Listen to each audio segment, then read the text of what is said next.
The approaching Easter holiday is meaningful to Christians all over the world. It's a day to remember and celebrate the life and resurrection of Jesus Christ. A new book focuses on a powerful point of Christ's ministry, Grace to Become, by popular author and speaker Emily Bell Freeman, is available now at Deseret Book. And it's always a treat for me and for us to have Emily in studio. It's great to see you. Thanks, Brooke. So happy to be here. I've got my dog-eared, loved and treasured copy in my hands. I took this in and I told you I had a spinning brain and a content heart, which for me is the best combination. Thank you. Isn't that so true about a book? Yes, it makes you think, but it also settles you in a way that pushes you toward peace. I want to ask, though, this is a companion book to one you published in 2019, Grace Where You Are, and you're Emily Bell Freeman. You could throw a dart at the gospel board and write on any topic, and I'm sure you want to write on many topics. Why grace, Emily, and why now? So I love grace so much, the thought of grace. And why now? Because I feel like it is what we are missing in our society and in our culture. We live in a time that is so much cancel culture. It's a time where we just don't have grace. And without grace, we don't have Jesus, and without Jesus, we don't have love. And so I want to teach about this grace that allows for mistakes, but also for growth within our society, within our families, within our faith communities. It just feels like we maybe are missing grace right now. Well said. Well said. The topic of grace, very common among Christians, but I did love that you put an establishing definition on page 1. You write that the Lord will meet us where we are, as we are, but he does not intend to leave us there. He came to lift us up to where he is, as he is. Yeah. This is the journey of grace.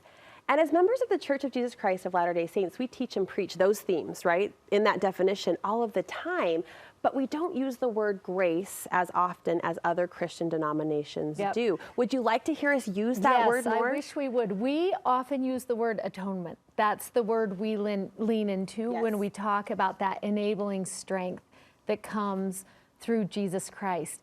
But I love the thought of the word grace, that it is something that helps to heal us and rescue us and deliver us and lift us, but also transform us and enlarge our capacity. And there's so much that is happening with our relationship with Christ. And if we can lean into grace and what grace will do in our life, it helps us to become. I love that you treat grace in this book and you define it as an action, right? It's not just, it is a beautiful power, and it's one that we can feel and absorb. It's an emotion too, there's emotion tied to that.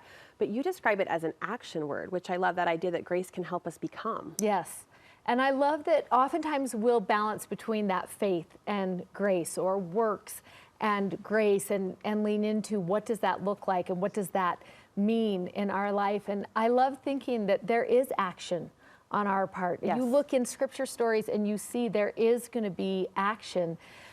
When Peter gets out of the boat, when the woman reaches for Christ's robe, when Moses steps into the water, we see faith in action. But then grace becomes what we couldn't do on our own. Grace is the enabling strength that allows Peter to actually walk on the water. Grace is the healing that woman had been seeking for 12 years and couldn't find on her own. It comes after the action. Yeah, it comes after that action. I also love that you don't just catalog this as grace as something for sinners, but for the tired mom too. In fact, you describe a time in the book when you yourself were burdened by the health needs of a child. There were financial strains because of that, and just the physical needs and demands of a household. I mean, that's every woman, I think, at some on one day or the other. And how can grace meet us there, Emily? How can grace meet us in those everyday in-between moments, too? So I love that thought that Jesus will come into our stories. He will meet us where we are, as we are, without expectation in that moment. And I love the thought of that, because sometimes we forget that grace comes in those moments when we're not perfect, when we're not at our best, when things are not going well for us. But he doesn't intend to leave us in that place. He is going to transform us into a better wife, a better mother, a better friend. That's what his grace does in our life, is it enables us to become better than we were in that moment without him. It's the elevation of a soul, It's as the you elevation of a soul. eloquently write about. And Yeah. I love this specific point in the book that talks about a synergy, right? This energy. You write, perhaps elevating a soul requires a synergistic relationship. We covenant to act with faith. He promises to respond with grace. Those are beautiful words. That's a beautiful promise. And I would love to know, how do you know that's working in your life, right? You're a busy woman, on the go, many demands, many responsibilities. How do you know? How does it click inside you when you do feel like you're operating under that synergy? Yes, and so I love, people say to me all the time, do you ever sleep? Yeah. People probably say that to you all the time too, that we live in this really busy space. And sometimes I look at my life and think, I could not do everything that I'm doing right now without that increased capacity. And I have faith that he will help me to become, that his power working in me will allow me to fulfill his great work he has in mind for me. And every day as I move through my day and I feel like my capacity is being enlarged, then I know his grace is working in my life. When you feel a physical capacity, you feel a stretch, like a personal stretch that I can do this. And strength, right? And added creativity, and I'm able to love better, and just every capacity enlarged in my mind. That is grace. That is him working in us.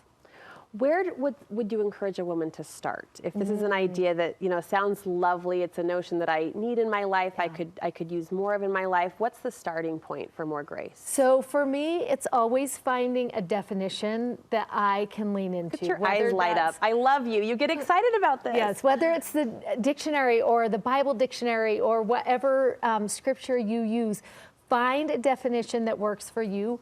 But second, for me, I want to go into scripture and see where I see his grace entering someone's story and the transformation that happens there. And then third, I want to start watching for that in my own life. Okay. Right now, a lot of young people, Emily, are kind of questioning this idea of organized religion, right? And its purpose in their life. And in a gentle way, you take that on in the book, emphasizing that any rhythm or routine that points you toward grace is worthwhile, if not essential, right, to fully capture this power. What is the connection, as you see it, between rhythms? You write about rhythms, it kind of equates to routines too. What is the connection between routines and grace? So I think rhythms heal.